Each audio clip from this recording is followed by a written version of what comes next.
I want to welcome everybody to the panel webinar for the demands of recycled plastic throughout the value chain. I am unbelievably excited to be hosting this panel, and I am joined by some esteemed colleagues and industry experts throughout the value chain. In a minute, I'm going to allow each of them to introduce themselves, but first I wanted to take care of some quick housekeeping items for all of those attendees that are actually on. Just note that this webinar is going to be recorded, and any registrants, whether or not you're physically here online or not, you actually will get the recording, so you can watch it back if you'd like. If you happen to join late, you'll have it as well.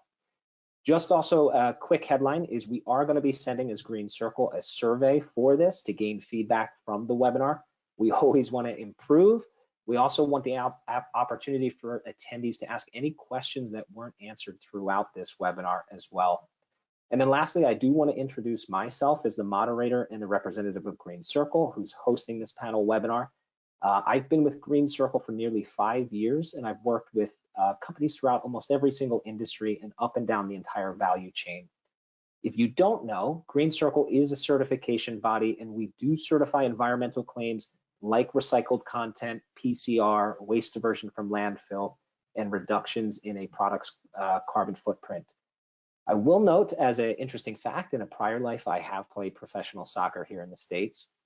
And then lastly, where did this webinar come from? Why did Green Circle decide to do this? It was actually partly my brainchild because I've had so many conversations in the past year and 2 years with folks throughout the entire value chain. And there's folks who have different knowledge bases, and bringing together this incredible panel will help everybody else wherever you are on the journey.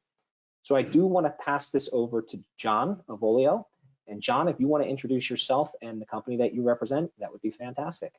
Perfect. Thank you very much, Ryan, for organizing this. Really appreciate the opportunity to talk amongst legends within the industry, but also all of those that are attending. So as an introduction, I am John Avolio. I am the value chain manager at Nova Chemicals. And my role is to work with our brand owner and retail partners to make sure that as innovation in the area of sustainable packaging or circular packaging is introduced, we actually make sure that that innovation is understood throughout the entire value chain. In addition to that, it's bringing that the needs of the consumer and the needs of the ultimate purchaser of those materials back to the start of the value chain to make sure that we are building up our own resources in innovation. Nova Chemicals is one of the leading producers of polyethylene in North America. We are on par to be able to produce roughly 5 to 6 billion pounds of virgin plastic on an annual basis. Although we recognize the importance of plastics, we also recognize the need that these materials need to get into a circular economy and not find their way into the landfill. And so in the recent few years, we have announced the creation of Nova Circular Solutions, which really is focused on mechanical recycling and getting these materials back into the circular economy. Awesome, thanks, John. Scott, I'll pass it over to introduce yourself and your organization. Excellent. Thank you, Ryan. Good afternoon, everybody. And especially thank you, Ryan, for the opportunity to be a part of this distinguished panel. I'm Scott Hammer, Director of Corporate Sustainability at Charter Next Generation, primarily responsible for our corporate initiatives, which includes climate strategy, water strategy, various assessments, but also to support our Green Arrow family of film solutions. I've been with Charter Next Generation for 9 years now, a little over 9 years, and in my role as Sustainability Director for 7. But I've been in the industry for over 38 years, and it's all been on the technical and sustainability side. So I've seen a few things.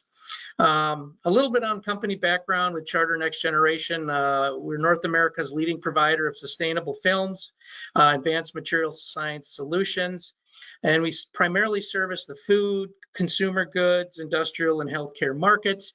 We do this through 16 world-class manufacturing facilities in the US and Wisconsin, Ohio, South Carolina, and Massachusetts. And from a PCR perspective, PCR-containing films are really one of our key sustainable film platforms within our Green Arrow family of sustainable film solutions. And we have produced films ranging anywhere from 2 to 90% PCR content for various applications. So PCR is a passion of mine, so I really look forward to having our discussion today. Thanks, Scott. Much appreciated. And then Tara, if you want to introduce yourself. Sure, and thank you for having me here today. I'm very excited and looking forward to the discussion. So I work with Electrolux Group, present the North America business region. But Electrolux Group is a leading global appliance company. We strive to shape living for the better. We've been around for over 100 years. Really what we're trying to do is reinvent taste, care, and well-being experiences in the home, again, across millions of people. And our group of leading appliance brands include Electrolux, AEG, and Fridge, which many of you may know. We sell house products in around 120 markets globally. And in North America specifically, we have sales around 4.6 billion and employ around 10,000 people here. Awesome. Thank you, Tara. And Kurt, last but not least, if you want to introduce yourself. Sure. Thank you, Ryan. Thanks for putting this together. And it's really happy to be with this group, this esteemed group that you've put together here. The Association of Plastics Recyclers, and I'm the COO of the Association of Plastic Recyclers, is the only North American organization that focuses solely on plastics recycling. We have plastics organizations that have recycling arms. We have recycling organizations that have plastics arms, but all we do is plastics recycling, and we're the only one. We have about 300, we have over 300 member companies. We are really the core of the Association of Plastics Recyclers are the recyclers, the people that are sorting and cleaning and creating PCR. But we have companies throughout the value chain, and anywhere from making the plastic all the way through making components and labels and films and adhesives and whatnot. And really, we have a couple of different arms. I run all the operations arms, but we have which our design guide for plastic recyclability is the kind of the one document that everybody knows. But we have a policy arm, which is becoming more and more important. We have a communications arm, which kind of makes all of this work. We have a PCR certification arm or a program that falls under operations. So we're trying to hit all the components that have anything to do with plastic recycling. So thank you very much for this opportunity to speak.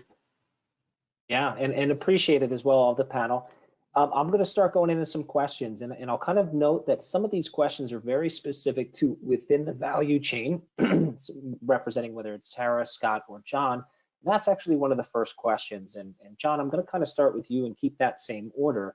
Is when did Nova begin your initiatives with recycled content in PCR? And I just want to kind of build off of that. How did that process start, and what were the motivating factors to beginning? You started to paint that picture, but I'd love to expand a little bit more on that. Yeah, I think the motivation, and we can dive into this, as we continue the conversation, but the motivation really came from, the goals and aspirations that many brand owners and retailers have with making their packaging more sustainable or circular. And so, as they started making goals and commitments towards the introduction of recycled plastics into their packaging, that obviously rolls down the value chain and ultimately landed, with ourselves as a resin producer. And so as a resin producer, again, we recognize the importance that plastic has, but we want to make sure that it stays out of the landfill. And for us, I believe one of the easiest and quickest to market methods to get material back into the circular economy is through mechanical recycling. And so that's really where we initially focused our industrial resources is really making sure that we were focused in areas that certainly our customers were interested in, that differentiates Nova, and that provided the industry as a whole a valuable opportunity to be able to participate in that market. And so we started, think back to it now, is probably 4 to 5 years ago, with some really great partners, actually, some existing partners in the recycling industry, Revolution being one, others within the market, specifically for high density polyethylene milk jugs. And really the differentiation that we were able to help bring to the market was taking those streams and helping clean them, and getting them into a more food contact approved or consistent quality, and making sure that that stream was available. That was something that was lacking for some time, and that really was a differentiator for us. Over the course of the last 4 years, we have moved even further. We will be opening our own facility here in in 2025 that'll focus actually in film recycling. We're super excited for that plant to start up, and really the way that I see it is it's kind of our first step in our own journey of mechanical recycling. It certainly will not be the last. Awesome, John, much appreciated. And Scott, kind of same question to you. When did the initiatives within Charter Next Generation and C&G begin using PCR, recycled content, and kind of what was the process to get that started? Well, I can tell you, first of all, from a personal standpoint, I've been processing PCR resin since 1988. So it's probably longer than John, you are old, but so I've seen a lot of things over the years, but for C&G, it really started the same way. It was really supporting our customers with their goals, with meeting either reduced fossil fuel usage or getting recycled content into their packaging. And for us, it was in 2014, 2015. And we actually started with a customer who wanted to get PCR content into their package. And it was a challenging one right out of the box. It was for a non-food packaging application, which was a good start, but it surface printed stand-up pouch. So boy, coming out of the gate with that, you needed to make sure with the gels, the inclusions, things like that, the print was going to be impacted. But it was a true success, and it kind of dovetailed into additional, applications where we felt comfortable running the high density PCR resin. And we'll get a little bit more into that and how the toolbox has expanded for us to utilize different PCR resins. But it was a very small start, but it has blossomed into a huge opportunity for us. And the amount of PCR films that we produce every year has grown tremendously, and we look forward to continuing that into 2025 and beyond. Yeah, thanks, Scott, for that perspective. And Tara, you've got a very different perspective because your products are very different. So I'm curious from your side, when did the company begin Electrolux using recycled content, and what actually motivated you guys to do that? Absolutely. So, we have a long-standing history as well, but what I can say is where we first went public with some of our projects was back in 2010. We actually started with a project called the Vac from the Sea, so the vacuum from the sea, and we targeted beach cleanup specifically and did it in a very small scale pilot style and it was honestly to try to drive awareness, when it wasn't such a prevalent conversation at the time, not only amongst policymakers, but again, against consumers and customers, and being a catalyst, if you will, and to enable a conversation. Fast forward, 10 years, I think we learned a lot. We got a little more agile. We evolved with the market. And so in 2020, we did a couple more projects. We did one, we actually partnered with one of our recyclers over in Europe, and we recreated a product made out of 100% reused and recycled components, pulling from the electronics waste stream. In 2021, we followed that up with a vacuum cleaner that could be 90% refillable, so going the reverse. And now fast forward right to 2024, here we are finally bringing active and live product to market with relatively high levels of PCR content, including our stick vacuum in North America, which we just certified and launched this year. Yeah, thanks, Tara, for giving that different perspective. And John, I know you mentioned some of the challenges a little bit and kind of the initiatives that Nova had. And you mentioned feedstock availability or feedstock stream. So I do want to ask amongst the three of you, John, starting with you, what types of challenges has Nova faced in incorporating recycled content, whether that is, like you've mentioned, feedstock streams, whether it's quality or processing issues, at times, I'm not sure if anybody on the panel will want to say it, but sometimes executive inaction, not taking it very seriously. Sustainability has started becoming having a foothold in the past 5 years, where they have more of a line straight into executives and investors. So just very curious, each of your perspectives on what hurdles you guys face throughout this. Yeah, from a resin supplier's perspective and a mechanical recycler's perspective, I think one of the largest hurdles that we had is, if you look at Nova Chemicals as a whole, what is one of our largest market segments? And that is the food packaging industry. That really is, where a great majority of our virgin materials have historically over the past 50 years been sold into. It's an area that we hold a great bit of expertise and resources. And certainly as we started our mechanical recycling journey, our hope was to be able to satisfy many of the customers in that had needs for food contact compliance. And I think that was probably one of the first hurdles that we experienced. Is gaining access to available feedstocks that ultimately could not only pass the letter of non-objection for the FDA, but then eventually obtain food contact compliance through your own regulatory processes.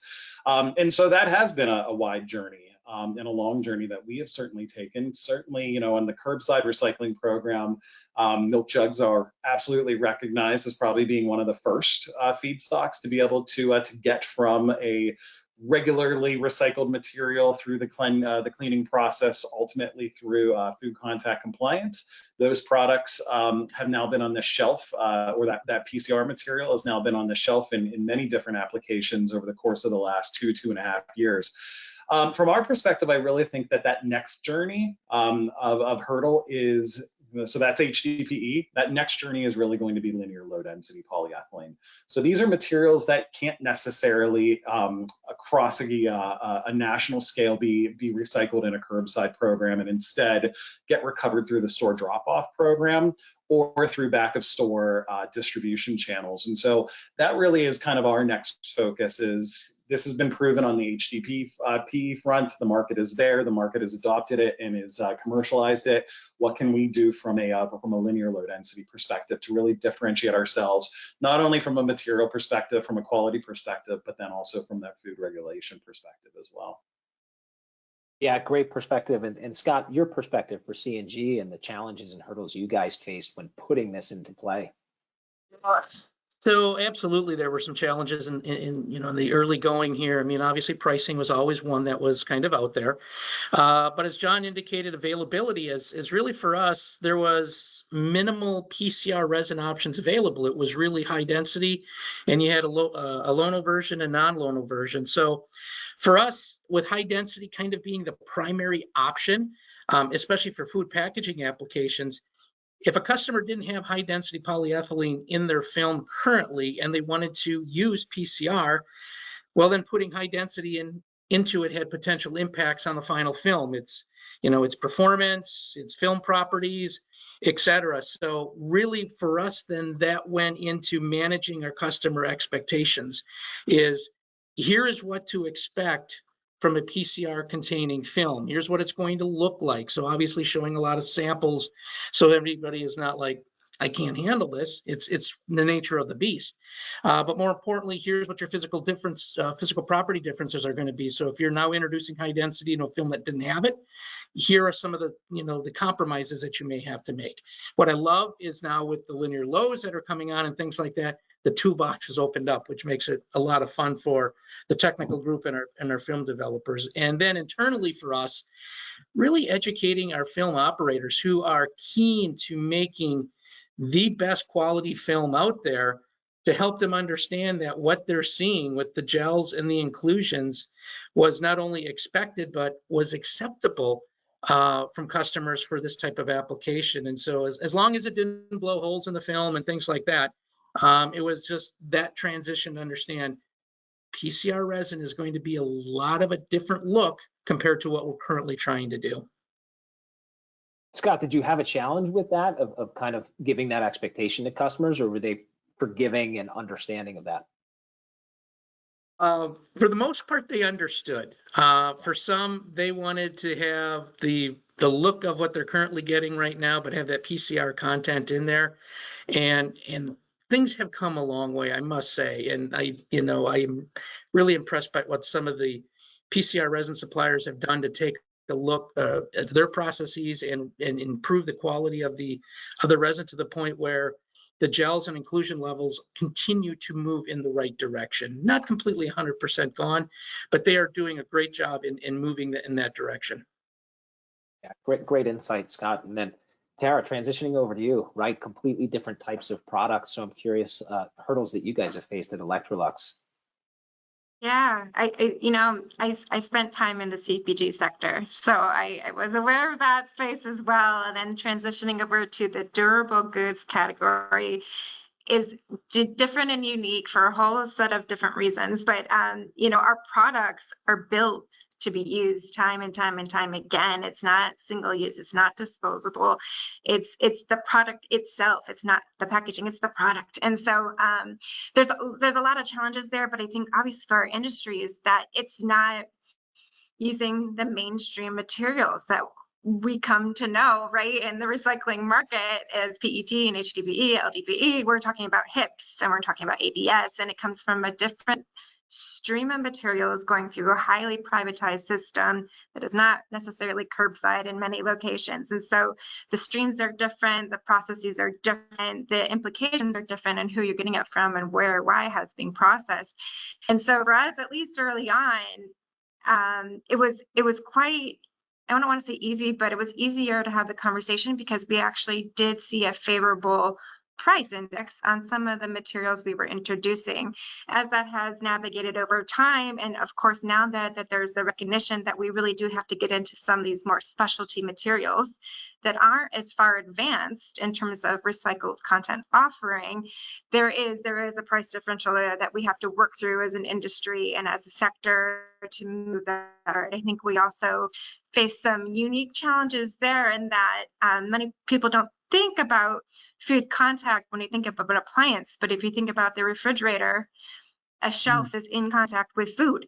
And so we have to make sure that the materials that we're using that are not, again, traditionally PET or HDPE also help pass those same vigorous testing and requirements, but in a completely different sector with a different value chain. So that would be the perspective I would share. And it's more novice in that our suppliers aren't used to being asked for things that we're asking them, right? We're the first ones to the table rather than, the 50th one at the table. So I think it's just a different element and different moment in time for this sector, but they're coming along with us nicely. I would say that. Yeah, that's super positive to hear. Kurt, I want to pivot it over to you because these are very specific focuses on the hurdles that they've faced. And I just want to kind of ask you from an industry-wide perspective, what you see as being the most prevalent challenges to include more recycled content, more PCR in products, resin, et cetera. Yeah, sure. Thanks for that. And not only when you ask that question, that the first thing people want to jump to is, okay, it's the infrastructure, okay, and we need to work with the reclaimers and the collectors and the MRFs and stuff like that. But really the challenge, and there's challenges in that regard. We have particularly across the board, I kind of could say adhesives and labels, specifically paper labels. They cause gels and they cause issues downstream. But really, I think we have a good handle on a lot of that. But really, we have to look at the entire value chain. We can't produce more material if the consumer, and I don't mean to blame the consumer, but if the consumer participation isn't great, we actually get the material. As long as we're at 28% collection rate, we can't build any more material plant, or we can, but they're going to be sitting idle. We have recyclers right now that are running at lower capacities and then what their overall capacity is, and that's across the board. So looking at that, that's a big challenge. And so we have media out there that's telling people, well, recycling doesn't work. Well, that pushes this, participation number down. At the same time, so it's a big challenge to try to increase participation. But then if we look at the other side and we look at demand, okay, so there's a lot of demand. We heard it just now from John and Scott. Milk jugs, okay? Milk jugs are natural, pretty much homopolymer. We know exactly what they are. They're pretty easy, but it's all the other things. And with those other things, at the same time, we've got a lot of brand commitments to say, hey, we're going to use this, but that demand is driving the price of that up. But now we face very low price virgin, okay, and we face imported recycled content that might not be actually as well certified as it could be, that are made in maybe places that are much cheaper than North America or Europe. So given that, the demand for domestic PCR it's probably not as good as strong as it could be. We have brands that are moving out of that in order to go to to either virgin or imported material. So I've actually had brands that say, please pass a PCR content law, because that evens the playing field. I don't want to be that company that says I've got 50% PCR and my competitor doesn't have any in it, except they're a half a cent per package cheaper, and I lose market share. So we have it's actually something that you don't think of a brand saying, hey, I would like to have a minimum PCR content, but that's actually happened. Yeah, and fantastic, and really appreciate it, Kurt. I could kind of go in a few different directions here with kind of where you're going and what was also mentioned on the demand side. I do want to ask Scott. Scott, you've been in this industry for a while. In the past 5 years, in my interpretation, having been here for nearly 5 years at Green Circle, there's been a huge interest and an increase in that interest in certification from recycled content PCR. So I want to hear directly from you, C&G. Has it increased? Has the demand increased on your side, whether it's company goals, your customer goals, or whether it's specifically sales numbers for you guys that has shown that there's evidence to put more effort into this? So I want to give you that floor, Scott. How has the demand kind of increased in C&G? Oh, it's been a nice steady increase over the last 5 years. We really started, well, if we go back to 2019, probably a couple 100,000 pounds a year. All right.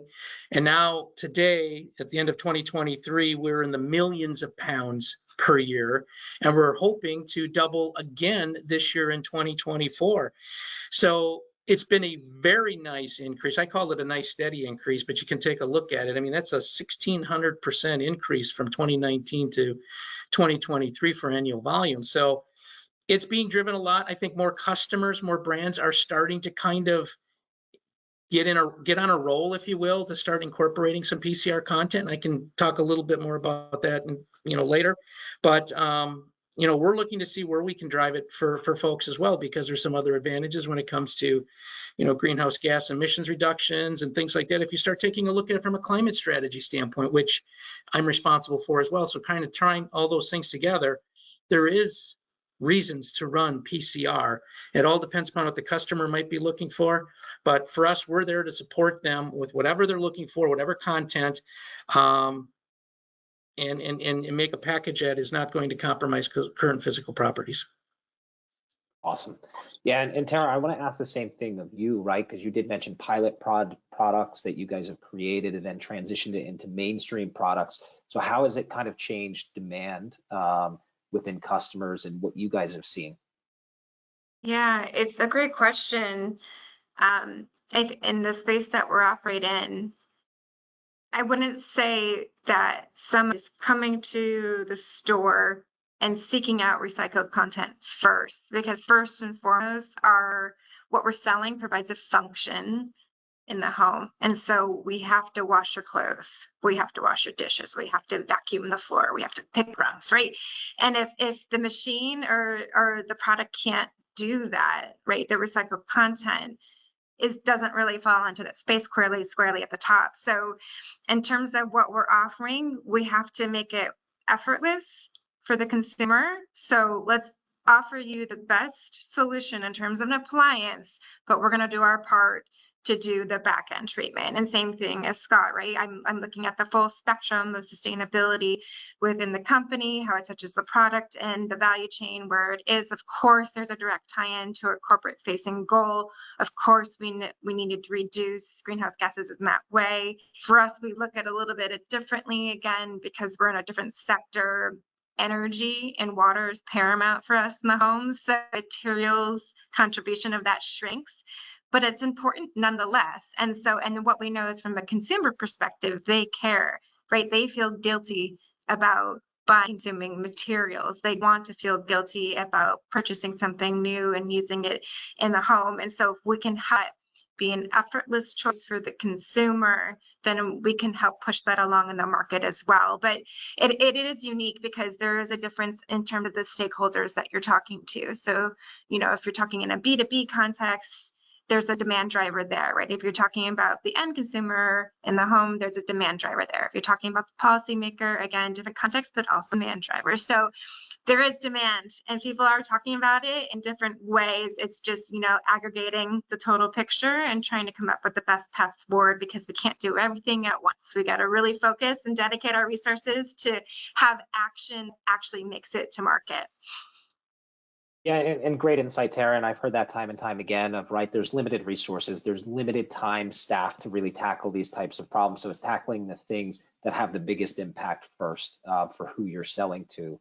I do want to go back to what Kurt was kind of talking about of legislation, regulation. And right back in October of 2023, the EU actually proposed regulation for packaging and packaging waste, minimum percentages of recycled content. And I'm just curious from John and Scott's perspective, has regulation played a role in more PCR, more recycled content in what you guys are out there selling? Whoever wants to take that first, you can. Scott, I mean, I'll gladly start from a PCR supplies perspective. Yeah, I mean, I think regulation has definitely played a role in certainly not only recognition, but also kind of creating that supply. Demand is there. I follow the Ellen MacArthur Foundation reports on an annual basis, and when I calculate, the demand of PCR collectively across the globe, of the 28 organizations, if I remember correctly, brand owners and retailers that report to the EMF, there is collectively 7.8 billion pounds of PCR commitments or aspirations that have been met. So essentially, take what their annual plastic usage is, and from that take their commitments for PCR incorporation. So 7.8 billion is kind of that demand, and on the use side, we're at roughly 2.4 billion pounds. And so that 5 billion or so really is, that motivation, is that demand side. Where that 2.5 billion probably is today, and again, this is encompassing all plastics. PET obviously has a very large portion of that.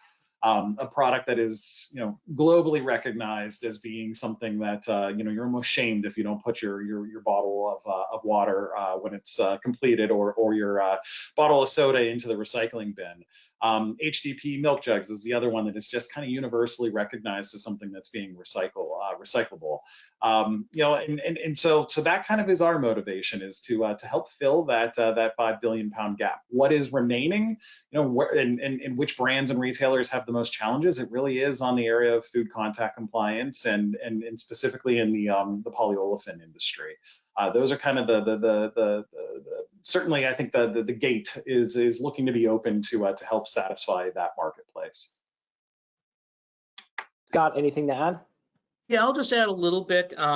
Yeah, regulation has certainly had an increase or an impact on our increased use of PCR. I'm going to cite Washington State and the New Jersey requirements for specific applications on the flexible side, which we do create film packaging for those markets.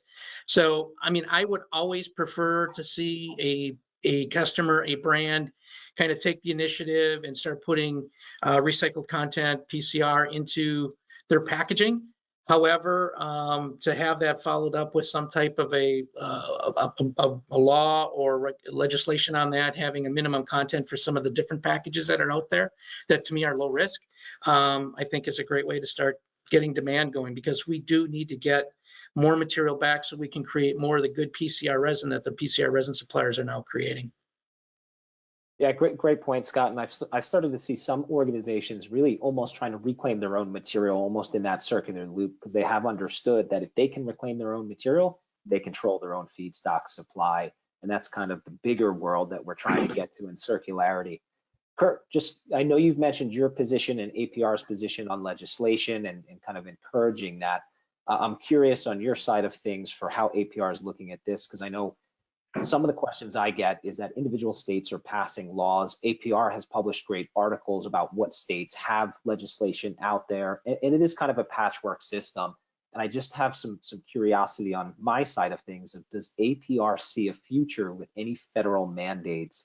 And I kind of have it lead in potentially in the form of the Federal Trade Commission's green guides that are still not yet released to public.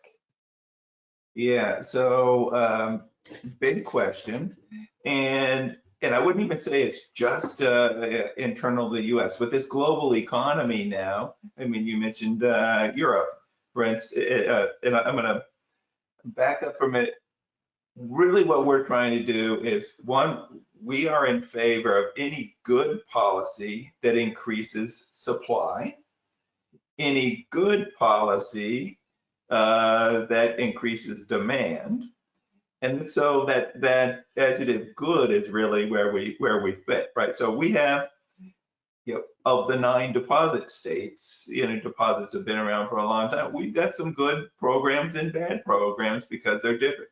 We have in Europe, as you just mentioned, we have mandatory PCR content if you're selling over there, but the CEN requirement is that it has to be from an inspected facility that is a European inspection. Well, guess what? There's no European inspectors that are anywhere else. So it effectively affects trade. And here's where as soon as you start affecting trade is when the federal government has gotten involved. So we've not been, we've had more interaction with the federal government on the trade side in this last year than we've had on the environmental side for the last 10 years. So when Canada says, okay, primary packaging for fruits and vegetables is not going to be in plastic. Well, all those fruits and vegetables that are coming out of the U.S., it affects it. So we really see the federal government, when really start getting involved with trade. Now, so we do see each state, we really see, if we had a crystal ball saying it's going to stay in the states, at the state level. There's probably not going to be a law passed to have a national deposit law or something like that. But with where we've seen a lot of interaction as well as on the like you say, the FTC, which is really that consumer messaging. And if you look at lawsuits, the environmental lawsuits in the last 10 years, they've all been around messaging. How did a company message, is this recyclable, or was it really supposed to be recycle ready, or should it have been, is it the chasing arrows, or it should have been a triangle, or should it have been? So it's really around that messaging. And if you look at APR's comments to the FTC, it was really in that light of, how of messaging rather than, you know, like, and so I don't think that the FTC is actually going to affect more than the messaging and the claim side. And so, but from a national level, but anything that affects trade is very, it gets raised immediately to the highest levels of the federal government. Yeah, great insight, Kurt. Really appreciate that, because obviously everybody's been waiting for Federal Trade Commission green guides. Whenever anybody's seen it, had some review of it, still not public yet, and everybody's kind of hoping it gets released soon. Scott and John, I know you both have collaborative efforts that you guys have worked with, whether it's competitors, upstream, downstream. And Scott, I'll kind of toss it to you first, is what has C&G and Charter Next Generation been involved in a collaborative effort, and what benefits did it provide when you guys have collaborated? I'll touch base on a couple of things. From the supplier area, I think it's really, it's two things. One, when we would evaluate new PCR resins, things like that, we would focus on sharing the feedback on how that specific PCR resin, one, process, the appearance we were seeing, is that what you would expect to see, Mr. PCR resin supplier? And if not, what are we doing wrong, or what may be going on? And it's only through that type of open dialogue that we've had with our suppliers, is you create the opportunity to improve the quality of the PCR as well as the consistency from lot to lot. And I'll give one example, is I won't name the PCR resin supplier, but we had an appearance issue, lots of gels that were above and beyond what we typically saw, and we reported that back to them, and they went back, they took a look at the process, and sure enough, if they didn't find something in their process that was creating the situation that we were experiencing. So I think it's really important that you keep an open dialogue with your suppliers, but more importantly, it leads to an opportunity to partner on specific projects. And I'm going to go back to 2019. We had a great project where we're working with a brand owner, a PCR resin supplier, and us, and won an SPC Innovation Award in 2019.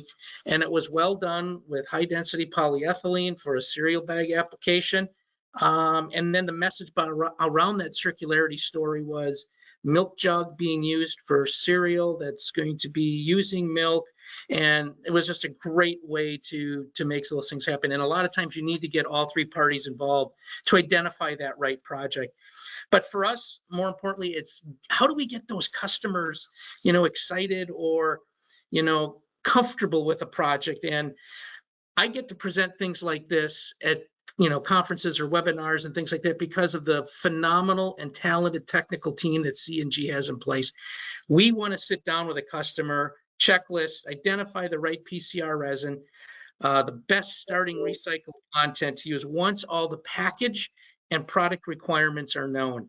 You don't just come into it and say, hey, I want to get a 60% PCR content package because I want to feel good about it. How about we do something that you're going to feel comfortable with, it's going to be functional, and it's not going to compromise what you're doing right now? That's where our technical team comes into play, and that's where some of these collaborations with customers lead to really successful applications out there. Yeah, appreciate it, Scott. And John, I know you're in a unique role where you deal a lot with customers as well and customer engagement. So I'm curious on your side, collaborative efforts, what benefits has it given to Nova?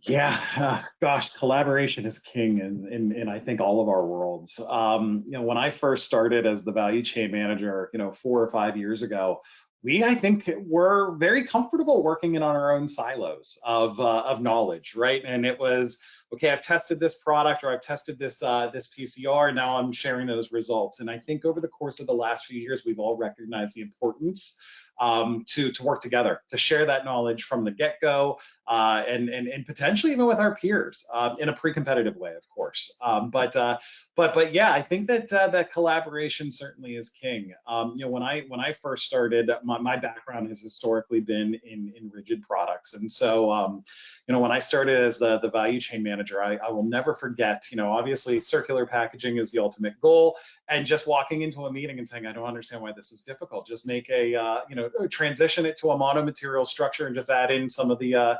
HDP milk jug material, and voila, we have a pouch, right? And that isn't the case. I think that's what consumers think, is that this is a very easy, it's a very when you say it that way, it seems very easy. Just make it monomaterial and add in some PCR, and you satisfy all of our needs. There's so many other aspects that go into it. Whether it is the food regulation, it's the opportunity to, when you drop your pet food from the counter height, for instance, it needs to survive that small fall but significant fall. How long is it going to last in your refrigerator? Does it have a see-through window? That was always a fascinating one for me. Is consumers want to see the product before they buy it, and the challenges of just that clear window with the incorporation or the potential incorporation of PCR materials into the effects of that. So for me, that is the collaboration that I get to work on a daily basis, is to understand what are the consumer needs, what are the technical challenges, and here is the value chain partners in between to make sure that we solve each one of these. When I first started, again, as in this role, I would say from resin development, or even from a PCR development perspective, till when the consumer saw it on the store shelf, it could have taken any bit of 3 to 4 years for that to actually have taken place. We're now seeing developments that are taking 12 to 18 months from innovation, idea to commercialization. And I think that is absolutely a testament to the fact that collaboration is now being adopted across all of these organizations to bring these innovations forward as quickly as possible. Yeah, I appreciate the insights. I'm going to kind of position a question over to you, Tara, in terms of what does Electrolux see as the benefits to using PCR recycled content, and that's specifically for you guys at Electrolux. What have you seen as being the benefits? Sure. Actually, sort of a combo answer with the one before and this one too. But for us, circularity of the product means a little bit something different, meaning that we want the product to last as long as possible in the home through optimal repair, servicing, maintenance. And of course, that includes the components, the pieces and parts, and what they're made out of, right? And so that's where the direct materials link comes in. But circularity is much more about how do we ensure it's durable and reliable throughout the life cycle of the span of the appliance. And so where I think this links back, and for me, it's super interesting, when I first started at Electrolux 4 years ago, we worked very closely with one of our European recycling partners called Stena. And we had done a study with them to arrive at some of those other pilot activity I had described earlier, meaning the vacuum made of 100% recycled or reused components. And in that process, right, you start to uncover why wasn't original product that got recycled functioning anymore. It's like this little aha nugget, right, was that no one could retract out the plug. Right? The plug was stuck. And so the unit could be fully functional, could be ready to be used, but if you can't pull out the plug to plug it in, then you have a premature replacement. All of those materials get prematurely wasted, and it's not optimizing the life cycle of the product. And then therefore, you have to buy a new unit and replace those materials early. So I think those types of partnerships with the recyclers that are ultimately was in an effort to develop a product that was made out of recycled content, opened the doors, right, to a different aspect of circularity, which is our primary focus. And those are really important nuggets that you wouldn't get through collaboration through the value chain otherwise. But I think on the second part of the benefits, right, is of course we continue to build these partnerships with people. We continue to explore other outlets, and for instance, our refrigerators. That's one, again, in Europe. I have a lot of great examples from Europe that we try to cascade and bring to the US because it's just a different dynamic. But we launched a refrigerator that had the world's first recycled content in the inner liner. So the inner liner is, think about when you open your refrigerator and you look at the full back and side surface that is one big piece of plastic in most cases, sometimes it's metal. And that liner is made out of 70% recycled content. And of course, we were actually able to extract that out of old appliances, old refrigerators specifically, and refrigerators have very specific recycling requirements because most of them have foamed in insulation, which is very hard to remove, very hard to separate from the plastics. And so you really have to work hard and collaborate to get to the end result. And so I think when we finally do get into a product, it's almost of a delight. You know, someone wasn't expecting it to be there. And then once they buy the refrigerator, they see it, and then you open it up and you see it says this has recycled content in it.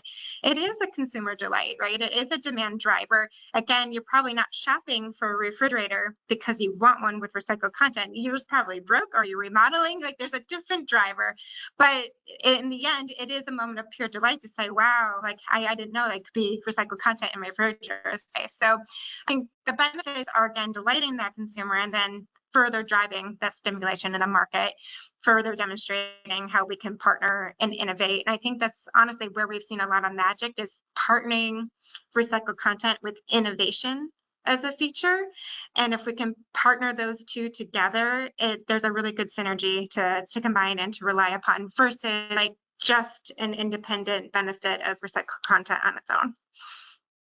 Yeah, great insight, Tara, and really appreciate it. And one theme that I've kind of seen between you and John as well is, right, if things aren't immediate, right? So you're not going to manufacture a refrigerator with recycled content. You have to collaborate to innovate, research, and design.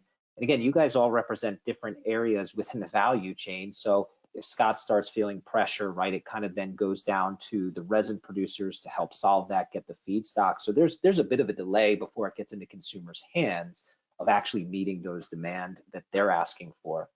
So what I'm going to ask is, for those, imagine anybody on this who's listening as registrants, and anybody who's listening in, right? They're somewhere in this journey, whether it's beginning, whether it's end, whether they're really educated as well.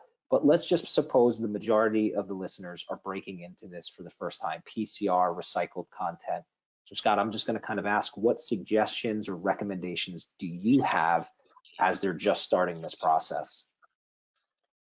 Yeah, this is where some of you have heard me say this before, but you need to find a packaging application that makes sense, low risk. No need to go big right out of the gate and fail. What I always like to say is start small, work with a content level, and then go up as you gain experience with that comfort level with processing the film, how the finished packages look, what feedback are you getting from consumers in the field. And a great example of that is we had a customer who started with a 2% recycled content loading. You know, that's nothing, but it was something to at least dip their toe in the water. And what they've done over time is incrementally increase that now to where it's up to 17%. So, hey, they're making a move, they're getting comfortable with it. Who knows where they'll go from 17%? And I've said this many times to folks, the bottom line really is just start somewhere with some content. Before you know it, you'll become a demand champion. A shout out to APR and Liz Bedard, who got me fired up about PCR. So, but really that's it. Start slow, or start small, and start somewhere with some content, because as you go along and you get comfort with it and the quality of the PCR resin is what it is today, you'll start looking at more applications, and that's going to create demand, and it's going to be a snowball. John, anything to add? I would echo the comments. Absolutely, it's a marathon. It's not a sprint. We recognize that almost monthly, if not weekly, there are new innovations that are coming out in the area of PCR. And so start small. You're not going to knock it out of the ballpark at your first time at bat. The ultimate goal is obviously in our world circular packaging, but just being able to incorporate some of this material back into your products, even at a small level, is a success, and it is a win, and it's something that should be applauded. And we will eventually get that package to a point where it is a circular package, and certainly hope that the rest of the industry also follows along as well. Awesome. And then Tara, from the durable goods side, a different perspective at all? I think, especially if you're just getting started, the most solid piece of advice I can give is don't underestimate the value of a good mock-up. Time and time again, and I really thought this conversation would shift a bit, coming from the beauty sector and personal care and goods into durables, that we would be having a different conversation about aesthetics. But really, we're not, right? We're really, everybody cares about the aesthetics, and it doesn't matter what type of product it's in. But what I can say is, like, if you can produce a very good mock-up, like there was one case, I want to say 7 years ago, where I had to go through 100 different packs in the CPG space, mock them up, display the store side by side with, I had to hand peel off all the labels, reapply them on my own, and put the ones with 50, 30, and 100% PCR next to the virgin bottles. And I had to do a full mock store. This took me months to do. And then I took leadership on a roundtable around to get the approval, because the reality is they have to see it to believe it, right? And they have to be able to engage with it in a meaningful way. And so I would honestly say, like, the more you can bring them along in that journey in a very tangible way, a very hands-on way, that's not so theoretical and about the numbers and the equation, but if, like, just bring them to a realistic environment in a store and say, this is what we're talking about and this is what it'll look like, can help break down some of those barriers. Yeah, fantastic. Last question, and I'm going to kind of keep it limited. 1 minute if you can. So Scott, on your side of things, Charter Next Generation, how are you guys educating clients downstream of you and consumers of the benefits of PCR, recycled content, and does certification play a role in that? Oh, yeah, absolutely. I mean, our approach is really getting face to face with our customers, not only sharing the Green Arrow product line from recyclable, but also PCR containing films, and maybe combining the two. But also we have an event every year called EDGE, which is Educate, Develop, Grow, Empower, which is really a great training session for customers to come in and learn about the making of film and everything that goes into it, including from a sustainability efforts. And for us, certification has certainly provided some positives when it comes to, we did this before any customers asked us to do, because to us, it will give our customer another level of validation or comfort that if they want to make a claim, we need to be able to support that by having a third party come in and making sure that what we're doing, the resin we're putting in, the content we're putting in is correct. Yeah. Yeah, and Kurt, to your point, and I want to kind of give it over to you, of tools that APR has, you know, and again, education that you're providing out there for your members, and what role certification plays within APR. Yeah, so I think it's becoming bigger and bigger, and I would say, so we have the PCR certification to show that it really is, PCR. And really, it's I think companies look at this as risk management now. You know, they say, okay, if I'm going to be, you know, it's a third party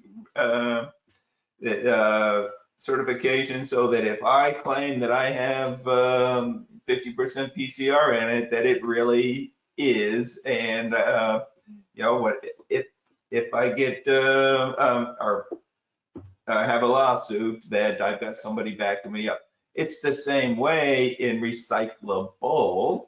So we have what we call our preferred design recognition program, which is essentially a certification. So if I'm a resin company, I could say, okay, this is that it meets the APR design guide, my resin.